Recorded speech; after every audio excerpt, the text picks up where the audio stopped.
Here we consider this policy where the government is encouraging private investment in commercial agriculture by embarking on a major program of rural road improvements. In another video I did this using the Keynesian cross. This is how you might look at it using the ISLM model. Well, in the ISLM model, this would be looked on as a major expansion in government spending, so it's an expansionary fiscal policy.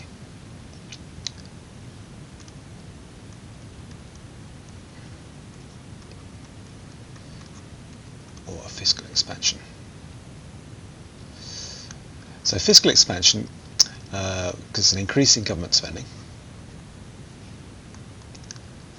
Now, that means that for any level of interest rates, there'd be an increased level of demand in the goods market, or the level of output which equates investment and saving is going to be slightly higher, as we can argue from the Keynesian cross. So, which means that the IS curve is going to move to the right. So if we draw this as being IS0, the whole thing is going to shift over.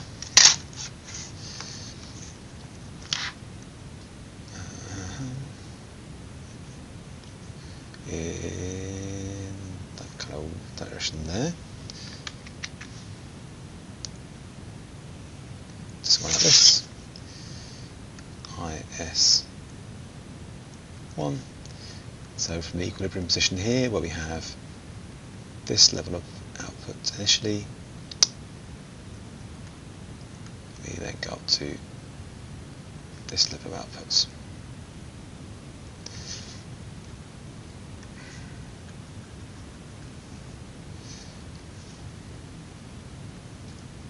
So we'd expect an increase in outputs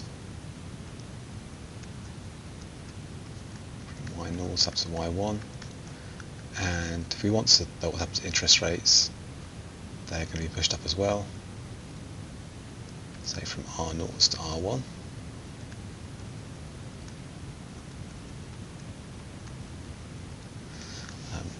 Which just means that, whereas in the Keynesian cross you might think that we'll get the full increase in output up to here, over here somewhere, the insight that the ISLM model adds is that because of what's happening in the money markets, as increased levels of outputs, the interest rates need to be higher to bring the money market into balance, then that means that interest rates must go up as output increases. So we come to this point, and the increased interest rates slightly reduce investment. So the increase in government spending is offset by a reduction in private investment. So you don't get quite such a big increase in output, you only come up as far as Y1 here. So the multiplier effect is dampened down. So an increase in outputs and an increase in interest rates as the fiscal expansion increases aggregate demand and moves the IS curve to the right like this.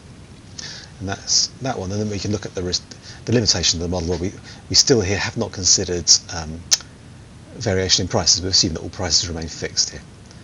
So we need to look at the ADAS model to see what actually happens. And the other major thing that this doesn't tell us about is, well, what happens when people start using these roads? What effect does that have on production? Because this is really just looking at the demand side, the effect on demand. To look at what happens on the supply side, we need to look at the ADAS model. Let's see another example.